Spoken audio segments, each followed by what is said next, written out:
all want to make money by doing something we love. If you could turn your hobby into your job, you'd never work a day in your life, right? Welcome to Hobby Hustle, the ultimate podcast where collecting passion and business collide. Now, here's your host, Zach Nigett. Welcome to episode 22 of Hobby Hustle. What is going on, everybody? I am so glad to be here with you. I am your host, Zach Nigett, and thank you for taking time to spend with us. If this is your first time tuning in, welcome. No matter if you are a new listener or you've been listening for a bit, please be sure to like, subscribe, rate us, and of course, share with your friends. Also, if you're watching on YouTube, please feel free to leave a comment to share any thoughts, suggestions that you have. I greatly appreciate your support, and I hope you enjoy the show. Today's guest has had a lifelong passion for sports and art, adding a love of collecting to the mix, and I think he created his own dream job. He started out creating his own custom artwork using existing trading cards and adding his own artistic vision using Posca paint pens. That work caught the attention of some of the biggest brands in the hobby, and he has had the work inserted into products for Tops and Upper Deck. You can find him on social at Luke the Cardist or on the web at lukethecardist.com. I'm honored to welcome a sports fan, collector, and talented artist, Luke the Cardist, to the show. Luke, welcome, my friend. How are you? Doing well, Zach. How you doing, buddy? I'm doing awesome, man. I appreciate you taking time to be with us, and I'm excited to learn a little bit more about you and share that with the audience. But before we get in, I know you're a big sports fan and you live in Houston. So what are your thoughts on Stroud and the Texans this year? Well, we're talking on Tuesday, so I feel a lot better than I potentially did on Sunday after the win in Dallas last night. I said at the beginning of this season, no matter how it goes, I just want to win in Dallas. That's all that really matters. So, nice. Granted, they didn't have a full squad, but it's better than my entire life. You know, growing up, we've never had much fun as fans and having the team that we were really excited about. So, it's been a blast. It's had its ups and downs this season, but I'm feeling good. You know, we haven't had. At least you're not a Bears fan, dude. I just keep getting my heart ripped out week after week after week. So. Oh no, I can. That was one of the couple games we went to Sunday Night Football the first week at home against Chicago.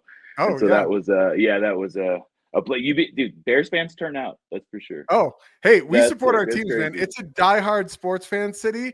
That's why, like, I live outside of Denver. You know, I'll cheer for the Nuggets because I love basketball and I like that team. But like, people are like, oh, aren't you a Bronco fan or aren't you this? I'm like, no, Bears, Bulls, Cubs, man. Like, it's in me, and that's always going to be that way. Yes, sir. That's how it goes. Well, hopefully we have a little luck here in the next couple of years, and we have some time to shine instead of the same old teams. I like that. You guys will, man. I'm stoked on Stroud. The guy, you know, he's got a good head on his shoulders, super talented, and I think you got some bright days ahead of you. So you know, with all of my guests, Luke, I like to sort of learn first about their collecting origins. So can you take me back a little bit to the start about how you got into collecting and some of those early memories? I can remember growing up, I mean, from like probably 5, 6, 7 years old. I always grew up around sports.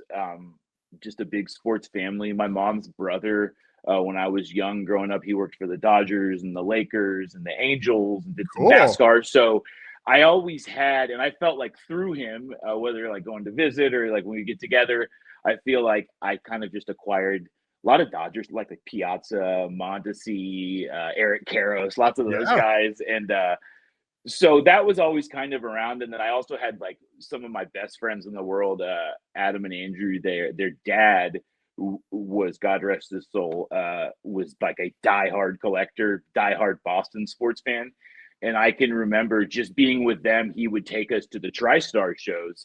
And I can remember being from a young age, just that was overwhelming, especially when you're small. I can't imagine like kids, just how crazy it is. But those are some of my earliest memories. And I can always remember from a young age that I mean, growing up in the 90s and being a kid in the 90s during that crazy wax era, some of those 90s inserts are the ones I remember more than anything. And I've always said when I was young, I can't ever remember thinking to myself, like, I have this one that's worth this and this one that's worth that. To me, is always like, I have this one that looks, check out how cool that one looks, and this one, check out how cool this one looks. So it wasn't necessarily about the value, but I just loved how cool those cards were and just collecting in general. Totally. Well, I'm a 90s kid too, man. And it's like, still a firm believer that is hands down the golden era as far as creativity, print techniques, like those inserts have stood the test of time, but to your point though, like collecting for me as a kid also is about like your favorite players and the card looked cool. It was not like, oh, this is worth that. Sure, Beckett was around and like, you'd look to see what your cards did, but it was just like, you're like I mean, 50 I cents. think Okay, I traded great. Michael Jordans for Horace Grant because I loved them, There you go. That's exactly what, yep. I remember in those Beckett's, like it's just great, how everything's just wound up and what I'm doing now, just these companies that I remember seeing as a kid. And Yeah. I mean, especially those, Upper Deck Baseball, that was like my just cards and cards and cards. So to see it all kind of come full circle has just been crazy. Really cool. Yeah, that's really awesome. So maybe you could tell us, obviously those were sort of the junk wax eras, things like that. How's your collection evolved and like sort of what do you focus on now? Wrestling. All right, cool. Wrestling in the Texans. So yeah. I love I'm the type that I'll always go through on eBay and like say when it comes to the Texans, like guys that I loved watching all throughout the years, even if they were on the team for a year, just picking up little things here and there, nothing super crazy. And then because I've learned like there's investing, like collecting to invest and looking at it from a financial side of things is stressful, and it doesn't always work out to your advantage. You do know that when you collect because you love something, like it's always going to work out to your advantage because you're not in it for X amount, or you're hoping you're getting X amount out of it. So but yeah, wrestling, and we go hard. My wife and my daughter and I, we are all about awesome. wrestling, brother. All about wrestling. So yeah, that's so cool. Total side note: I started watching the Netflix Vince McMahon documentary. That is a trip, crazy, bro. Yeah. Crazy, and especially again as a '90s kid and a kid that was like grew to love wrestling and Attitude Era and prior to. I knew a Vince McMahon and the Vince McMahon that I knew, and obviously in the years, in the last couple of years, all these things have come out. Totally but different, to watch that, it's like it's just crazy. It's crazy all that was going on the whole time. But it's it's nuts. It's worth watching. I've watched it a couple times already. That's cool. So any like particular wrestler that you like chase, or just wrestling in general, or what? So I've Undertaker has always been my guy from when I was young till now. But that's what I think is so cool about wrestling is that I have so many. The same thing with like I was talking about the athletes watching the with football players and the players that I grew up watching. Same thing with wrestling and even like up to current. Like I have a little bit of everything. I've ripped a lot of Prism and Select just dropped, and I haven't always had luck in the past with ripping, but we have had quite the Prism season. And then actually today I just hit like. I think it was a manufacturer error box, but I hit 4 silver ringside case hits in one box. Whoa, and dude! Congrats. One being Cody Rhodes and the other being Rhea Ripley. So I was like, yeah, those are like the hits, dude. Those are the hits. Yeah, 2 of the big ones. So it was good day today ripping. But no, I mean, like my case is, from Braun Breaker to Roman to Stephanie McMahon autos to John Moxley and I love old wrestling photography, so I collect old original wrestling photos too. So that's killer. Just a cool way to flip through the nostalgia, just like with the cards. I love it, man. That's what I love about just collecting, right? Not just cards, but just in general, like people get in so many different intricate things and they get down their wormhole and people I just love that it's eclectic, and it can be so many things for so many people. So that's awesome, man. Really cool. Well, let's get into some of the business side of things. So can you tell me a little bit sort of about your professional background? Yeah. So I always grew up as an artistic kid, drawing all the time in sketchbooks. And I think I said a few weeks back, like I can remember one sketchbook in particular, like drawn Barry Bonds and Hakeem Olajuwon, and always was trying to do something artistic and played music through high school. And so it was always creative, but at the same time, I'm playing varsity football and I'm a diehard sports fan. So I kind of always straddled that fence in terms of being an artistic person, but also being kind of more sports oriented physical person. And so that didn't really manifest into anything too special for quite some time. I mean, I had the run of the mill jobs and doing this and that, but then I also I continue to do my art. So like I worked for Trader Joe's for some time doing the signs in the stores. I did a lot of freelance like chalkboard work for businesses. And so cool. always tried to stay artistic, but I never found that there was anything to, like Trader Joe's, for example. Like I can only draw cookies and cereal so many times before I'm like, okay, I'd rather be doing something else. So there's nothing that I found that kind of mix the two things that I love more than anything. And so up until I was doing, job before I went full time into doing this, I was doing project management for an LED company and was traveling and was absolutely miserable because I was away from my girls. But this fell in my lap, or I say that this kind of started coming into fruition while I was on the road. So I started doing it in these tight, I'd work from 6 to 4 and then dinner and gym and come back. And then I have a tiny little desk in a motel in like Sioux Falls, South Dakota, and I'm painting on cards. And it started that way. And I'm shipping things out all over the place from wherever I was. And I started seeing some success, and it continued to kind of grow and get bigger, and more work was coming in. So I had the discussion with my wife, like, I think it's time that I not only do I come home, but I take a shot at this thing and go for it 100%. And haven't really looked back since. So that's amazing, man. That's really cool. So I guess I'm curious, so you started on the road as something to pass time, or at home just sort of having fun. Like, how did you sort of come up with your process and style? Like, has it always been like the Posca paint stuff, or did it start as something else and it's evolved into that? I would say like it's a little bit of like an evolution to where, in the years past, I kind of started finding a love for taking older things and revamping them, and doing art on random things, whether it was record players or books or records themselves or VHS tapes or all these different things. And so I found kind of a love and an attraction to like enhancing things and painting and doing my art and finding kind of a process in that. And it, to be like, I had ordered a card off eBay. I'm looking at it right here. I still have it on my desk. And I ordered it off eBay during the 2020 season. And it was or actually right after the draft happened, it's a Jordan Love card. And still somewhat naive I wasn't as heavy into the cards. I didn't really know what it was I was buying. And I got it in hand and it still looked cool. But I'm like, wait, I think someone like had painted on this. I think this is like something, right? Someone has altered this, and like not only does it still look really cool, but like that's kind of a cool. And so I started, as I was sitting there looking at it and kind of stirring over what I could do. The thought came up, because I have all these cards everywhere, as I'm sure a lot of collectors do, lots of trash cards sitting everywhere. And you hear a lot of people all the time, like, if I could just sell all these. But the reality is a majority of the cards, it's hard to even sell, right? Because they're trash in most people's eyes, even for $1. And started toying around with the idea of taking something that other people look at as trash and making this one thing something unique and something special.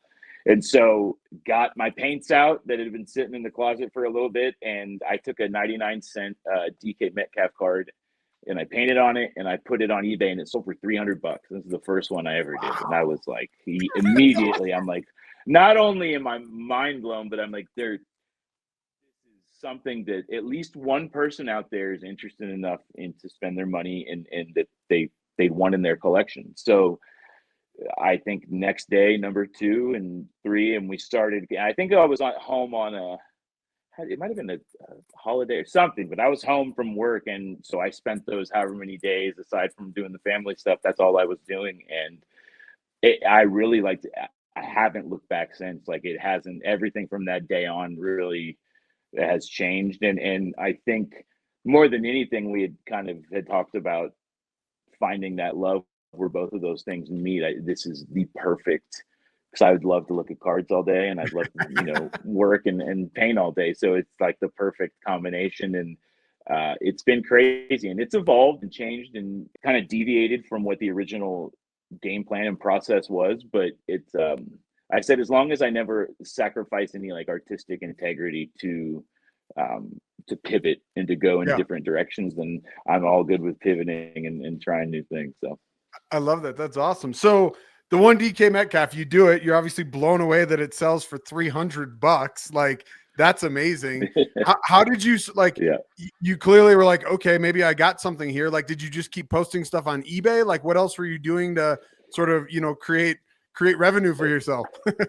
Yeah, that's a great question. So the before I kind of looked at it as a whole and looked at it as like this is something that I could not only continue doing but brand and create a business and art based around what I do and my name. And before I even had any of those thoughts, I was just excited that people liked them, and Totally. I would post them on my Instagram. But at the same time, I was also, every time I'd make one, I'd sell one. Every time I'd make one, I'd sell one. And I found out a few things. A, they would all sell, but the reality is that they're not necessarily all going to go for $300, right? So Sure. it's going to vary. And so before all that, I was selling them, selling them, selling them.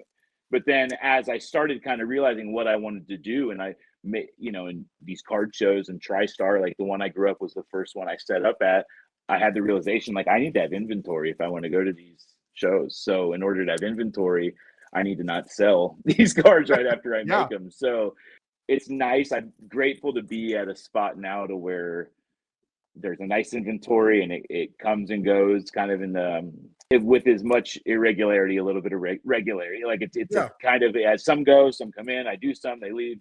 But not having that, it was stressful having to accumulate and want to get stuff out and want to try to sell some and make a couple bucks, but at the same time know that in the long run this is going to only help not only myself and the customers coming in, but the presentation of having a table full of art versus 5 cards that I've done. Yeah. That's incredible, man. I think that's interesting with the inventory thing, right? Because a lot of these that you're doing are all one-on-ones, right? Like, I mean, I know that we'll get into it. Some of the stuff is being digitized and printed in, larger quantities, which is a whole Yeah. separate story. But, like what typically when you shoot for a show, like how many pieces are you trying to show up at a show with? Yeah, that's a great question. And like you said, the fact that they are all one-on-ones, it takes time to fill, like, and Totally. there's no shortcuts and there's no expediting or streamlining processes or There's no copy paste, Luke. no, unfortunately not. And so because of that, like, I mean, I wish, like, do a design and then print and then I have, I could fill up Right. X amount with however many parallels or whatever. But so having done that, like, and having put them all together, generally it's nice now that I have this quantity and this inventory built up. So when I had a show this past weekend, and I want to say in terms of my regular 2.5 by 3.5 inch like standard cards, I probably have somewhere 60 and 70 individual Wow. pieces. And then I also have various, like, I had some of my new stuff that was printed like for sale. I have other larger cards so that I think total I'd say probably around 60 to 75 pieces is what I feel comfortable going to a show with. But I also Yeah. started adding new, stylistically, kind of a change of pace for me, but more of an abstract look on some of these cards that I've done in the last, I'd say, 5 or 6 months. And not only are they fun to do and kind of takes me outside of my comfort zone, but Mhm. I did that as a specifically for when I go to shows and I have, each card takes anywhere from 6 to 10 hours of work from conception to completion, depending on how much detail goes in it. And Sure. not everyone, that even though they love the art, they'll come up and they might not be able to spend the $350, $400, whatever it is right then. And they, as much as they'd like to, they just can't. Yeah. I started doing these abstract pieces, which I put generally hour and a half, 2 hours of work in from start to finish, and I feel comfortable selling those at $50 to $100. And Sure.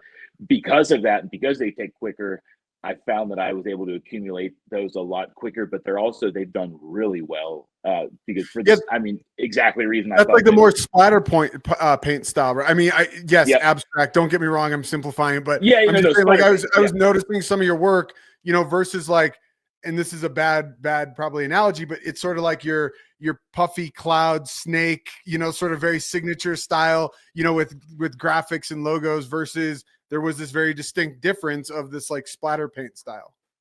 And that was, in more than anything, it was to change it. Sometimes I think artistically and creatively, it's nice to put 100% halt on everything that you're used to doing on a daily basis, and Yeah. at least for me, and throw a complete wrench in your operation and how you do things and how you approach things. And not only were they fun do, and it's funny, I'd like to say, because when I have the intention, I'm like, we'll do throw some paint at it, we'll do some accents, it'll be good. Because I obsess about everything, like I'd like to think it was that easy. But once they're done with the throwing of the paint, then I'm sitting there and I was just, spending way too much time on them. But they're great. I mean, they ended up doing so well at the shows.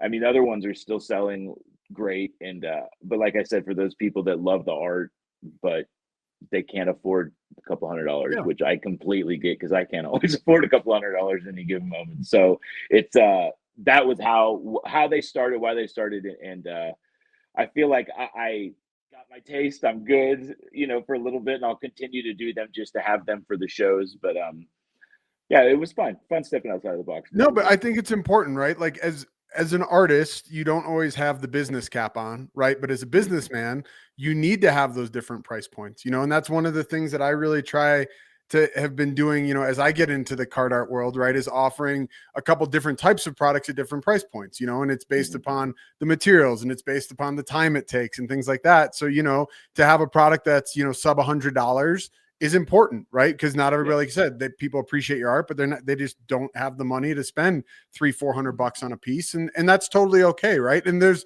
nothing wrong with the other piece, right? The piece that's less, it's just like you said, it's less time, it's different materials, but it's still your artistic vision, and the hand embellishments and all that stuff is just as cool. Yeah. Well, I appreciate that, man. That's they've been fun. And they, like I said, it's been nice because there are a lot of people that talk to the table and they love it. And maybe one day, and I feel like a lot of those maybe one days end up leaving with a piece of art. So yeah, I couldn't be happier with it. Totally. So real quick, before I get into sort of some other stuff, just on a regular basis, sort of how many shows are you doing a year? Sort of like what's your typical, desired time, between shows? I'd say in between 2 or 3 months, Okay. because I'm grateful and blessed that I live where I do, because the You got a Dallas lot of show shows. is Yeah. it's such a great show. TriStar's such a great show, and where I live, there's a local show called the Conroe Sports Card Show, which great guy named Shane puts on, and it's grown in the last couple of years. It went from a tiny little dingy ballroom on one side of the freeway to now it's at the Hyatt Regency, and he does it probably I think every Nice. 3 or 4 months, and it's great turnouts and lots of great vendors and lots of fun. So I have that one. But aside from I loved the Mint. I loved the Mint Collective, and unfortunately, I don't think it's going to be a thing moving forward. But so I did a couple of years where I did the Mint, I did the National, and I did some Dallas shows and local shows sprinkled in. And that's I say remove the Mint, and I still just the National, the Dallas show, and some local shows here and there. And when shows come up, I think there's I might be doing some stuff with Upper Deck in Toronto in the spring, and so reasons to go other places, I'm definitely there. But in terms of ones that I have on my calendar, I know regardless are the ones in Texas and the National.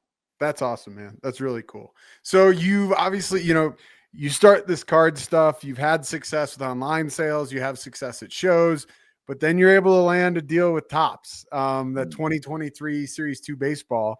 How did that sort of come about?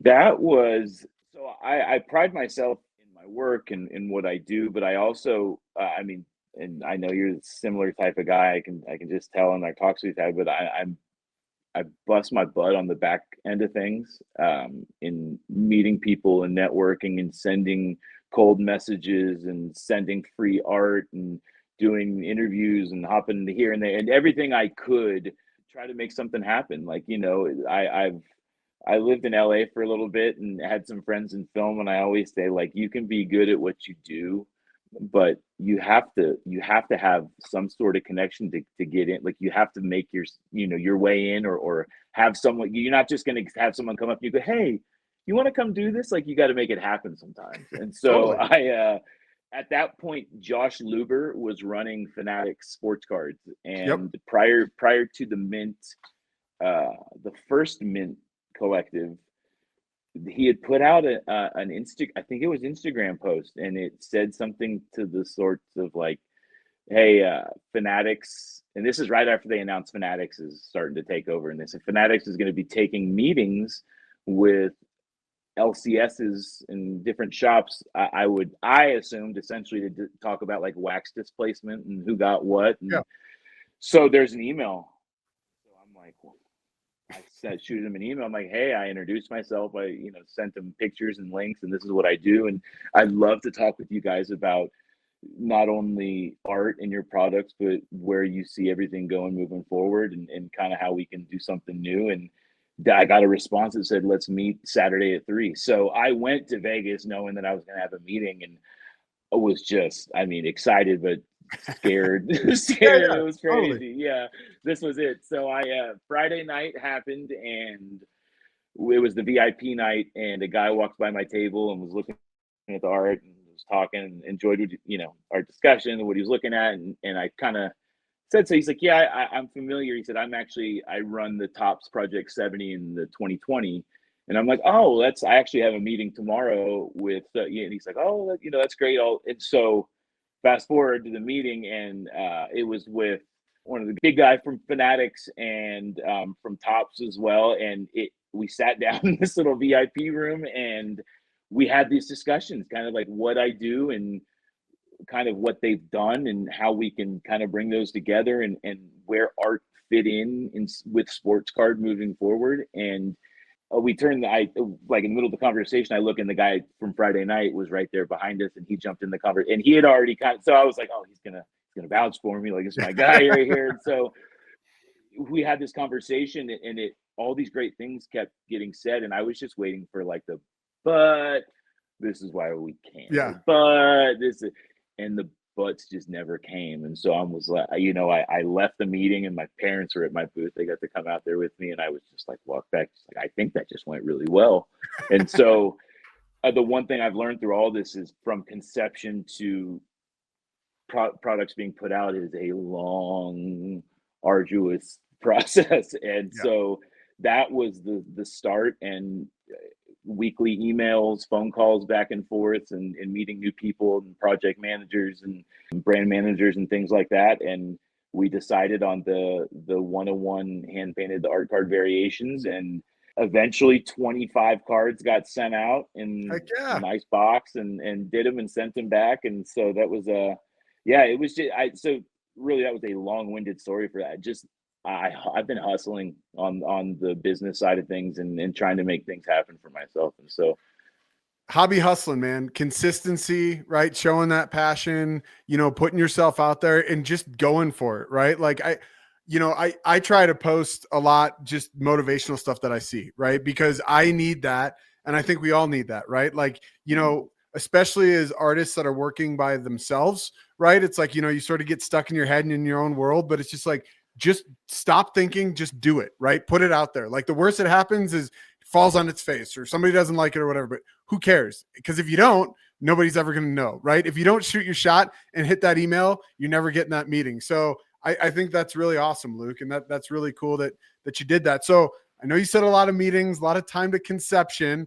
Did they give you a lot of creative control, or were they, sort of trying to drive that process and steer you in a certain direction? No, a lot of creative control from the beginning. There was a lot of creative control, kind of something along the lines of like, hey, we like what you do. We're just going to do that. That's what we kind of, exactly.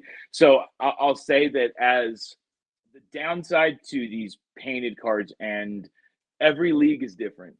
What I've learned, every league is different in how their individual teams handle things like this. Because as much as we like to think these companies are just like, they have the license, they have the rights, they can print and go. For mine, they had to get, so say I do a Braves card, a Cubs card, a Nationals card. Once they received the cards, they had to get each one cleared by each individual team. And so where we ran into some issues was, these teams have spent years and years of building these logos and these names and these brands, and logo manipulation is what it's called. It's kind of it was tough because at what point does it stop becoming art and start becoming logo? Like Yeah. it's an art card variation, so it's not supposed to. So we that in terms of artistic freedom, I was able to do whatever I want. We found that we ran into a few speed bumps with the Braves, a couple teams that were just tomahawks and feathers and things that you don't think of when you're creating, and then they're like, oh, we can't have that on there. So unfortunately the time goes into those and they never make the product, which is a bummer, but there were still plenty in there to pull. So we were all right. Man. That's so if the audience doesn't know, do you want to tell them just real quick about how that product was inserted and sort of what those were? So I had the set was a 25 card set of, they were Topps art card variations from Series 2 baseball. So they sent me multiple copies of each, but all the extra, they were just in case something happened, send the extras back. But there was one of all of those 25 hand embellished art cards that I hand painted on and then sent them back to Topps. They were inserted in the packs and they were in the jumbo hobby boxes of Topps Series 2 baseball. So that's so pretty cool, man. I mean, like I said, we're kids, we're collectors. Like that's a dream come true, man. it was cool. I mean, and like I said, the process was so long and I couldn't say anything for the longest time. So I'm giddy with excitement and just wanting to just share and like, how cool is this? But once it did come, it was a really neat thing to experience with my family and friends and people in the hobby. And so it was and just for, there were a lot of artists that I started my whole journey in, and I was by nowhere near the first artist that did work on sports cards. There were so many that were doing this before I was in their own form or fashion. And I feel like it was a big victory for artists and for guys that love art and the hobby, and that there's change coming and there's things that we can participate in and contribute to the hobby in our own way that we love and that we're comfortable with. So I think to see them land, it's like for all of us, like, this is awesome. Like this is cool that they're acknowledging that some random dude that likes to doodle on cards and, likes to create art, that stuff like that can be inserted in products for, potentially millions of people to see. So it's pretty sweet. Well, it's pretty cool, man. It's fascinating. So congrats on that. And to your point though, like, this card art movement is really picking up momentum. Obviously there's a lot of people that are coming into the space. I think some have really good intentions. I think some have money grab intentions, which is totally fine, right? Like to each their own. But I think that long term, that this is sort of tip of the iceberg. People like yourself, and many other artists that have come before you. I'm trying to follow in your guys' footsteps, but keep this going, right? As a creative outlet and giving collectors, another alternative to collecting our art and our vision and what we think is cool. And I'm interested to see how it all plays out. But speaking of like momentum and that building, so you follow that up and you then talk to Upper Deck and you now have a hockey product. Can you tell us a little bit about that? Yeah, so that was this has been super cool the last couple, I guess, month, whenever it's just been insane. And just the child in me, the love. I mean, this is just nuts. I'm looking at this right here, and my art is on the side of this box, which is like so cool, nuts. I mean, even if you would have told me this like 5 years ago, I would say this is what are you talking about? None of this makes sense. So this is it's really neat. So it's a different pace in terms of kind of the art and the process and how these things were created. But I was at the Mint Collective again, second year, and I was set up at my booth. And so there was actually, that was around the time I had a gentleman approach me at the Dallas show and had me crack a PSA 10 LeBron rookie to paint on. And so that was nuts in itself. And that card kind of gained this, like, it got the video of us cracking it and like destroying it essentially got like, I think 1.5 million views on Instagram. So a lot of people saw it and like not everyone was happy about it. But having said that, the LeBron, the guy let me bring it and I had it with me in Vegas. And so a lot of people stopping by like, oh, that's the one that, you guys cracked and so on and so forth. And this one guy came up and he had seen the LeBron. He thought that was cool. And he saw the art and was just loving it, and we were talking, and we bonded over wrestling. Who'da thunk? Yeah, I can man. talk to anyone about wrestling, but we were chatting, and he ends up telling me, he's like, yeah, I actually work for Upper Deck. And because I'm a big AEW fan, big WWE fan. So AEW is an Upper Deck product. And he's like, yeah, I'm the guy that puts together the sets for Upper Deck. And he goes, I'd love to do something. I'm like, I said, if I could just do wrestling the rest of my life, we're good. We're good. So we left with the intention, or we left that weekend and connected and swapped information. So we stayed in touch, and he goes, we're going to do something, but not really sure exactly what. And so I think it was probably a handful of months later that we were talking, and he's like, so I think instead of doing wrestling, because there are fewer sets in wrestling, and because there were some delays, so they just took a long time to put together. So there were really no opportunities. He goes, but there's hockey coming up, and I think we do some really cool stuff with hockey. And I mean, there was 0% chance I was going to go, well, I'd like to win. I really wanted the wrestling. Yeah, exactly. So I'm like, whatever sport, it could be like fencing or something. Whatever, I'm down as long as it's in the product. I'm good.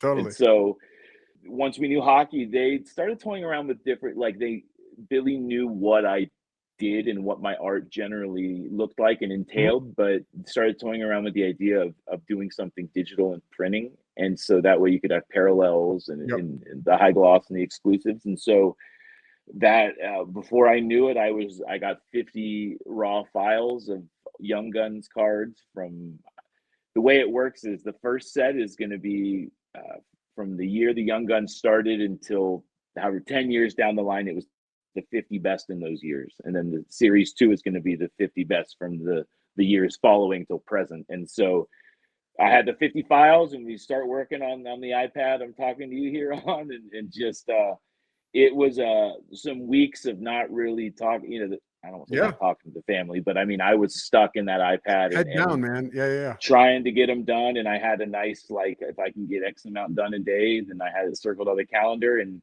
submitted them. And I remember they asked, hey, if there's a few, the Ovechkin or Crosby, something you can send.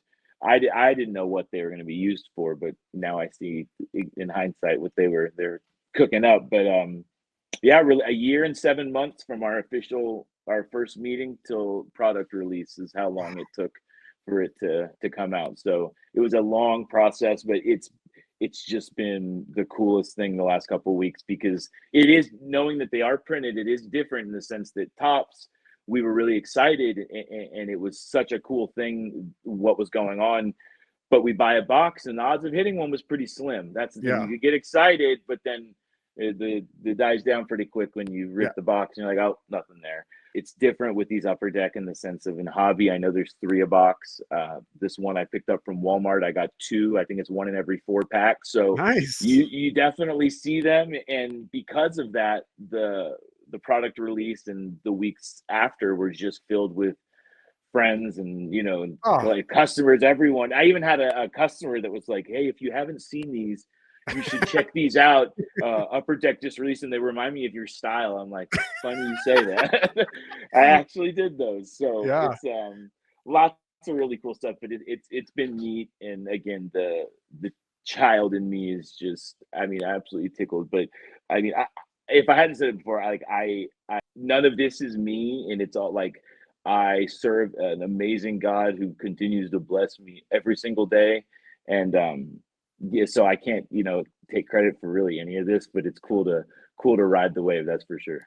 Dude, it's beyond cool, man. Like you said, it just seems like it's leveling up each time to a cooler and cooler pinnacle, that just takes you, that little kid in you is just like, oh my God, that is awesome, man. But it is you too though, Luke, right? And I appreciate what you said and I respect that. But again, I think that, being passionate about something and working really hard, when you put those things together, really positive things happen. And it doesn't always happen right away, but if you're consistent and willing to do that and putting in the work, good things will pay off to especially really good people, man. So I again, congrats and kudos. And that's so cool. And I was looking up, I saw the Sid the Kid card. That thing is freaking sick. And then I'm a That's Blackhawks cool. guy, so there's a Johnny Tays one, which is really The cool. Tays, So, yeah, that's absolutely. awesome, man. It's cool. The Crosby, I've seen two now because Troy from Dave and Adam just messaged me yesterday. I guess they pulled another one, but his high gloss out of 10 is sold for like $1,900, which is just crazy. But it's cool. It's really neat, and that's one of my favorite ones. So that helps. But they're all yeah. I have attachments to all of them in some weird way, but it's cool to see them all pop up. Yeah, I'm not gonna lie to you. That one for sure though stuck out because I was, perusing eBay and stuff because like I want to see like how many of these I can see and the Crosby one definitely is just it. As an artist, you do a piece, and like you like a lot of your stuff, right? And some of it you're like, yeah, whatever. But like there's some of those pieces you do, you're like, God, like that is it, man. And like that Crosby card is it, dude. So good job.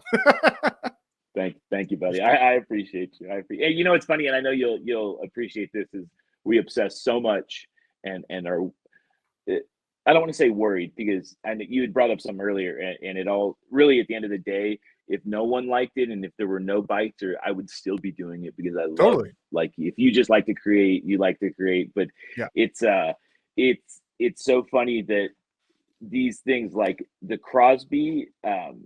Dude, it's just nuts. I mean, they just continue. These things just pop up, and like the printing plates, and like all these it's just nuts to see them pop up, and like it's Series 2 is going to be more wild. So I'm just excited. Like I thought. Oh, and what it is though is like you'll know that we obsess about this stuff, and it's like the ones that we're super stoked on, and we're like, I cannot wait to drop this. This is going to be amazing. You drop it, and it's like, oh, that's cool. Like they're kind of like not kind of a lukewarm response, and then ones where you're like, this isn't really I'm not really too stoked on this, but it's cool, but not.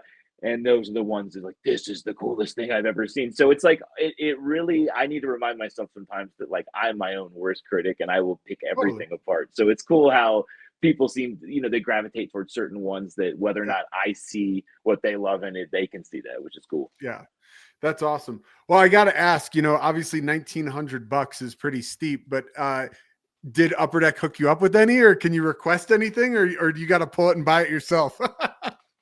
So I've pulled, and I've actually picked a couple up on eBay. I'm sure they would hook me up with, and I'm hoping what I was hoping for once the dust settled of the release, and once it was kind of, then hopefully I was hoping to get a complete set at some point. So that's hopefully on the horizon somewhere, just because I'd love to. And even like one of these boxes, just because I didn't know the art was going to be on it, and I saw it at Walmart, and so I'm telling the girls at Walmart behind me, I'm like, "Hey, you this is me. I did this.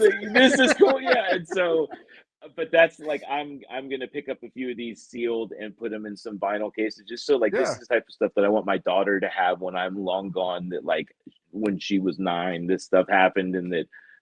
It's just special, and not only is it special for me, but it's special for them too. So it's this type of stuff I want to have for her to long down the line. But that complete set is definitely in that what I'm hoping to get for her. So that's awesome, man. Well, I hope that comes to fruition because you definitely deserve it, man. And I just think that's so cool. So I got to ask, we've been talking about all this success, right, and all these positive things and good things, and it's amazing, what you've been able to accomplish. But as an artist, as an entrepreneur, things aren't always easy. So I'm curious, can you talk to us a little bit about some of the challenges that you've had to overcome and how you sort of got, through those?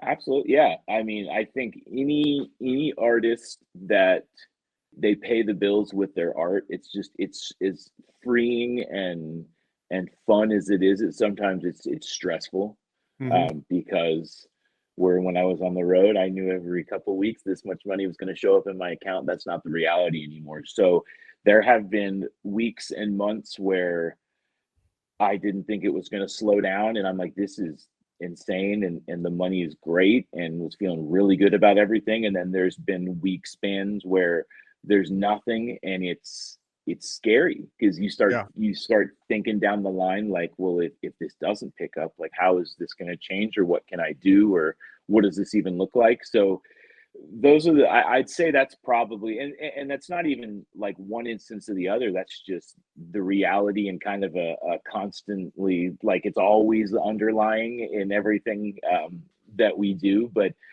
I think going back to loving what I do, and having that, having the confidence, and every now and then, like having to take a step back and be like, I am capable of whatever I'm scared of that's coming up, or like there's nothing that is being thrown my way that I'm not gonna, that I can't handle or can't get through. And just putting like you said, you put your head down, you continue to do what you're good at, and that you that you trust, and that things will eventually, and inevitably, every time, like I'm looking at my whiteboard right here with my orders on it. That's how I can tell, right? I look over and I'm like, okay, if it's empty, then I'm like, okay, we need a couple names to pop up on there. And Yeah. then there'll all a few days, and then all of a sudden it's like, oh my gosh, I don't know how this just happened, but it's completely full. And you're feeling good. So it's the ebbs and flows of just being a creative, I think, and having to make it happen versus just, knowing that the money's going to come. So, Yeah. but I think the one thing is just to push forward and just don't, continue doing what you're doing, and know that, I guess, like you said, I'm of the mindset, and I was always raised like, if you're a good person and you treat other people well and you have good intentions, that good things happen to good people. So you Yep. continue to just, try to do the next right thing, and eventually you get out of it. But that's definitely, it's the fogs of the artist, I guess. Yeah, no, totally. Yeah. Listen, ebbs and flows are a real thing, and I think that's something that's in any business, right? And just as an entrepreneur in general, right? Like, I've had a, digital consulting agency and, design development firm for many, many years. And it's the same thing, right? Like, it's not card art, it's not pure art, but like, hey, do I have enough client projects coming in to pay the bills and pay my team and everything else, or not? And if it's or not, like, okay, like what's going to happen, but it's like, again, being consistent, head down, putting in that work, staying consistent with it, and like good things happen. They just do. And again, like, listen, I know that, I feel very blessed. You obviously feel very blessed that a lot of things have worked out for us. And some people, that's always the case. But, when you're in that mode, just know, continue to do it. And the best part is if you're at the bottom, you can only go up. So it's like, it will work out. So amen, dude. Yeah, that's cool. Killer, man. Well, so speaking of sort of working out and looking forward, do you have any sort of big goals in the next 12 to 24 months and sort of things you're excited about? Yeah. So besides Upper Deck Series 2? Yeah, Series 2 is coming. I have a few other things wrestling wise that haven't official. I can't.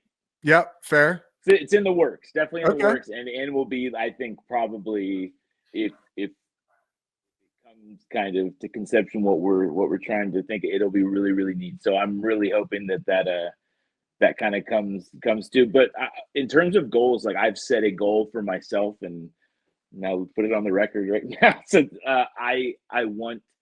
I'm WWE, and Fanatics is taking, like, really going. If anyone wants Fanatics Fest, they could tell you firsthand, like, diving headfirst into this wrestling thing, and wrestling's hotter than ever. And so, having worked with them before, and the issues that I kind of felt, with the teams, and each one individually cleared, wrestling's a different beast and kind of owned by one entity, and would probably I think it fits kind of with the art style. There's so many personalities and weird, it's a trip. Wrestling's a circus. So I want my artwork. I want to do something with WWE and Fanatics in the next couple of years. So that's, I love it. What I don't know if you can see there's your pup. Where are you? She's in there. She's hanging out with Dad. Okay, she's got her winter sweater on and her diaper. Love it. But yeah, that's what I want to do. I mean, have some cool stuff that I know is in the next 6 months or so. We got the Upper Deck, but it's just setting goals like that. And I think that's and especially if it's a specific goal, it's easy for me to, what do I need to do to make that happen and to achieve that? And it's not a quick process, but that's what I'd like to happen for myself. That's what I want to do. So. Well, I love that. That's awesome, man. And, I think it's, again, manifest it, put it in the universe, speak it to existence, and it'll happen for you, man. I mean, the stuff that, I've seen, obviously your work in person, but, I was looking at your website the other day, and all of the cool wrestling stuff that you've done already. Like, I don't know how that doesn't get on somebody's desk and they go, we need to make this happen. So I'm sure you'll figure it out, Luke. Well, I appreciate it, buddy. Yeah, fingers crossed. Yeah, absolutely. Very cool. Well, hey, man, I want to respect your time, and I appreciate you taking the time to come on. So as we sort of wind this down, I like to ask all my guests, to leave the audience with sort of one valuable tip. So if you could give one piece of advice to an aspiring artist or entrepreneur, what would that be? Do what you love, collect what you love, and just try to be a good person. This world just has too much negativity nowadays. We just need as much positivity and happiness as we can get. So, but in terms of the art, like, don't. I know you brought it up earlier. There's people that do what they love and are truly just creating and enjoying it, and you can tell. And then there's people that are trying to be a top dog or be head honcho and make this art that sells for this much and post sales, and it's like it's clear as day. And to me, intentions, and I would like to think I'm not alone in that. So you do what you love to do, and kind of, work hard and hustle, and let the rest kind of just fall into place. Love that, man. You can't go wrong with that. That's good stuff. So, hey, not everybody's been watching. Obviously, for those who have, I've been throwing up, your website and how to get a hold of you and things like that. But, do you want to tell the audience sort of where they can find you? And do you have any upcoming events, in the next month or two? Yeah, so I appreciate it. It's just on all socials, kind of like you said, it's a little banner. That just Luke the Cardist on all socials. I think it's the Cardist on X. So actually, I'm in the middle of a website revamp. So it's still LukeTheCardist.com. It's still there, but we should have a new one popping up sooner rather than later. So that'll be exciting to see coming. But in terms of shows, I have the local Conroe show here in January in North Houston. I think a TriStar is actually in January or February as well. I'll be, whether I'm set up or not, I'll definitely be at TriStar. And then be lurking. Yeah, I'll be lurking. Yeah, and they have, man, especially as a Texans fan, the autographs, and like the guys they have from the team that usually should, because it's a big autograph show. So it's at least worth going and checking that out. But TriStar, and then National for sure this year. And like I said, there is a chance that I will be with Upper Deck at the Toronto Spring Toronto show. So just, it'll be on my Instagram and all the updates. But that's Instagram's the main hub. I'll have everything on there, what's going on and what's new. All right. Well, we got to check him out at Luke the Cardist. Before I let you go, I know that people obviously, we talked about these cards that are being inserted into product. I know that you can get stuff on your website, but I assume that you're always open for commissions too. So can people just reach out to you, or I just want to make sure that they know how to do that if that's an option? Yeah, absolutely. So it's super easy. My commissions just come in, whether it's through emails, LukeTheCardist@gmail, or my DMs on any of the socials. I try to make it as easy as possible for people that are wanting to get a piece done. They don't have to worry about sending me a card or having an extra to ship to me or anything. You tell me who you want, and I acquire the card, shipping. It's all one cost. The prices vary depending on exactly what you're wanting. But yeah, I try to make it as easy as possible. You tell me who, 50% deposit, 50% whenever the project's wrapped up, and then you just wait for it to come in the mail. That's awesome, man. I love it. I love it, Luke. Well, this has been an awesome conversation, man. Like, you have an amazing story. You're doing amazing work. And it's just been really cool and inspiration as a fellow artist to sort of see, what you've done and where you've gone in not just the card art world, right, but in other medium and into these big companies, man. So I'm excited to see what lies ahead for you. And I just want to say thanks so much for taking the time to come on the pod and help share your story, man. Thanks, Zach. I appreciate it, buddy. And I appreciate all your time, and you keep killing it, because you're making some killer stuff. So I look forward to seeing what you have coming out. And thanks, man. The next couple of years is going to take you. I appreciate that, man. I think it's important for all of us, as art community, to build each other up, to support one another. So I appreciate you saying that, man. So thank you for coming on. I hope you have a wonderful rest of your evening, and hopefully I'll see you at a show soon, man. I hope so, buddy. You have a good night and take care. We'll talk soon. All right. Thanks, Luke. Everybody watching, thank you so much for taking time. I hope that you enjoyed this. I hope that you learned something new. I hope that you found some inspiration. If you did enjoy the show, please be sure to like, follow, subscribe, and of course, share with your friends. And remember, keep collecting, keep hustling, and we'll see you next week on Hobby Hustle. We're collecting passion and business collide. Thanks so much for watching and listening. Hobby Hustle is brought to you by Collector Creative. If you're a collectible brand or company looking for help with marketing, branding, design, or development, head over to collectorcreative.com and drop Zach a line. We'll be back next week. In the meantime, connect with us on Instagram, TikTok, and YouTube at collector_creative. And be sure to like and subscribe so you never miss an episode. We'll see you next time on Hobby Hustle, where collecting passion and business collide.